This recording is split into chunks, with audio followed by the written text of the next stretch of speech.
இயேசுவில் எனக்கு பிரியமான சகோதர சகோதரிகளே, இன்று நம் அன்னையாம் திரு அவையானது ஸ்வீடன் நாட்டு புனித பிரிஜித் விழாவை கொண்டாடுகிறது. இந்த நாள் உங்களுக்கு இனிய நாளாக அமைய வாழ்த்துகிறேன், ஜெபிக்கின்றேன். பிரிஜித் என்பவர் 1303 ஆண்டு பிறந்த உயர்குடி பெண் ஆவார். குழந்தையாய் இருந்தபோதே துன்புறும் இயேசு காட்சி தந்து அவர் மீது பக்தி கொண்டவர். 14 வயதில் ஸ்வீடனின் இளவரசரை மணந்து 8 குழந்தைகளை பெற்று அவர்களது மாளிகையில் வளர்த்து வந்தனர்.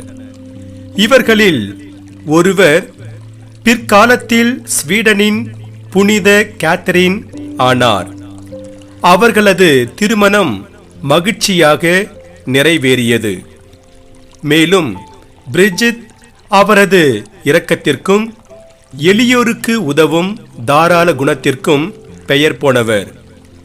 அவரது 30 வயதில் ஒழுக்க சீர்கேட்டில் மூழ்கியிருந்த அரச குடும்பத்தை நிர்வகிக்கும் பொறுப்பையும் பெற்றார்.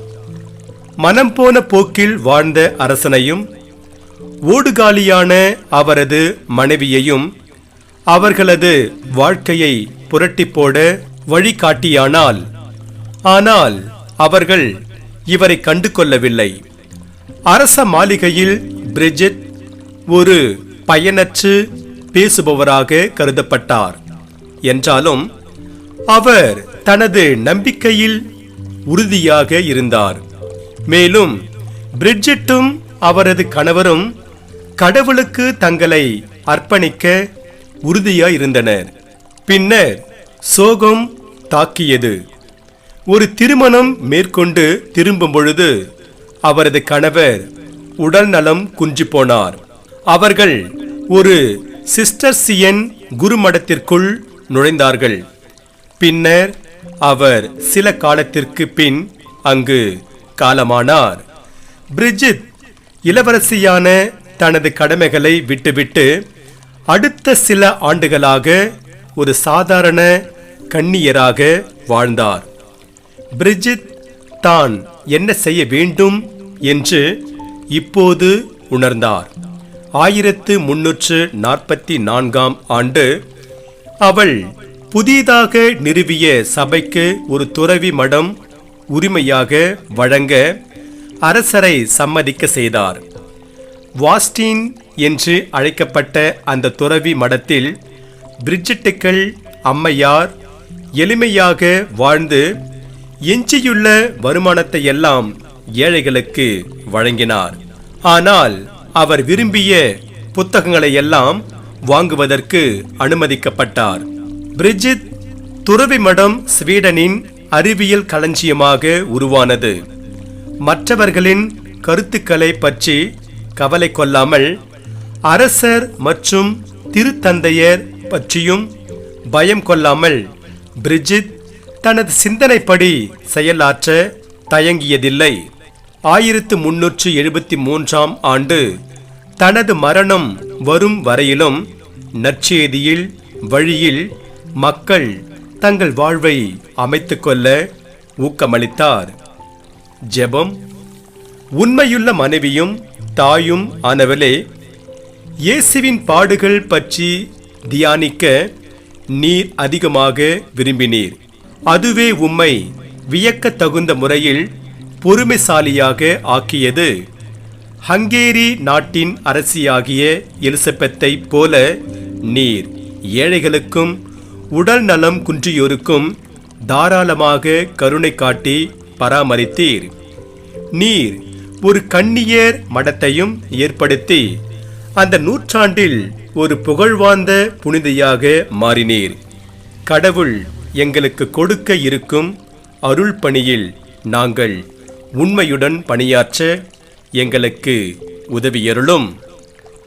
ஒழுக்கம் என்பது பிரிஜித் வாழ்ந்த காலத்தை போல இன்னும் கவலை தரக்கூடியதாக உள்ளது. நாம் இப்போது அதனை குடும்ப மதிப்பீடுகள் என்று அழைக்கிறோம்.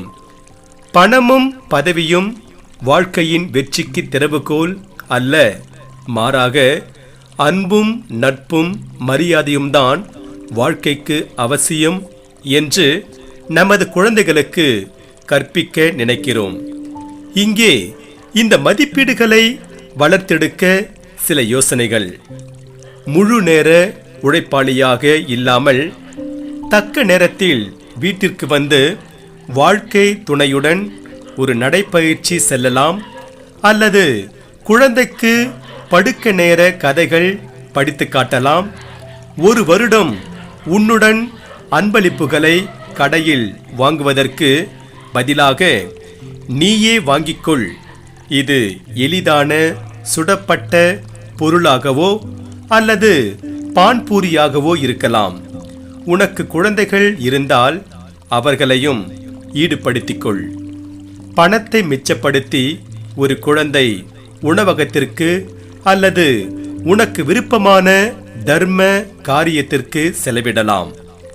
குடும்பத்தில் இது பற்றி விவாதித்து உதவிகள் குறித்து முடிவெடுத்து பட்டியலிட்டு குளிர்சாதன பெட்டியில் ஒட்டி வைக்கலாம். எப்படி செயல்படுத்துகிறோம் என்பதை ஒழுங்காக பரிசோதித்துக்கொள். நமது குறியீடுகளையும் நம்பிக்கையையும் செயல்படுத்துவது எப்போதும் அவ்வளவு எளிதல்ல. ஆனால் நீ அந்த நம்பிக்கைகளை செயல்படுத்த முனைந்தால் உனக்கு வாழ்நாளெல்லாம் மகிழ்ச்சி தரும். இறையேசுவில் பிரியமான சகோதர சகோதரிகளே, புனிதை பிரிட்ஜிட்டை போல நாமும் ஆண்டவருக்காக நம்மையே தாழ்த்தி கொண்டு இறைவனின் பணி செய்ய இறையருளோடு நாம் வாழ்வோம். அதன் வழியாக இறையருளை நிறைவாக பெறுவோம். இறைவன் உங்கள் அனைவரையும் நிறைவாக ஆசீர்வதிப்பாராக. ஆமென்.